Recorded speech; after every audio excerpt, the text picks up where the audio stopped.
यह हम सभी के लिए गर्व का क्षण है कि सुप्रीम कोर्ट के प्रख्यात अधिवक्ता अश्विनी दुबे की दो महत्वपूर्ण पुस्तकें एंड ऑफ कैनोनियल लॉ एवं आर्टिकल 32 अब भारत की संसद पुस्तकालय पार्लियामेंट लाइब्रेरी में आधिकारिक रूप से शामिल कर ली गई है। ये दोनों पुस्तकें न केवल भारतीय विधिक इतिहास और संविधान की समझ को गहराई से प्रस्तुत करती है, बल्कि आने वाली पीढ़ियों के लिए शोध, अध्ययन और जन विमर्श का एक मजबूत आधार भी प्रदान करती है। एंड ऑफ कैनोनियल लॉ भारत में औपनिवेशिक काल से चली आ रही पुरानी कानून व्यवस्थाओं के अंत और उनके स्थान पर आधुनिक न्याय व्यवस्था की स्थापना की चर्चा करती है।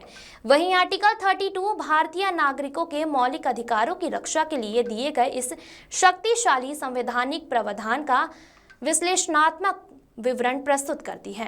इन पुस्तकों का संसद पुस्तकालय में समावेश इस बात का प्रतीक है कि देश के विधिक व्यवस्था में श्री दुबे का योगदान कितना महत्वपूर्ण और प्रासंगिक है। संसद पुस्तकालय में शामिल होना किसी भी लेखक के लिए एक बड़ा सम्मान माना जाता है, विशेषकर जब वह विधि जैसे गहन और जटिल विषय पर लेखन कर रहा हो। इस उपलब्धि के लिए अधिवक्ता अश्विनी दुबे को देश भर से शुभकामनाएं और बधाइयां मिल रही हैं। उनके इस योगदान से आने वाले समय में कानून के छात्रों, शोधकर्ताओं और विधायकों को नई दृष्टि और समझ प्राप्त होगी।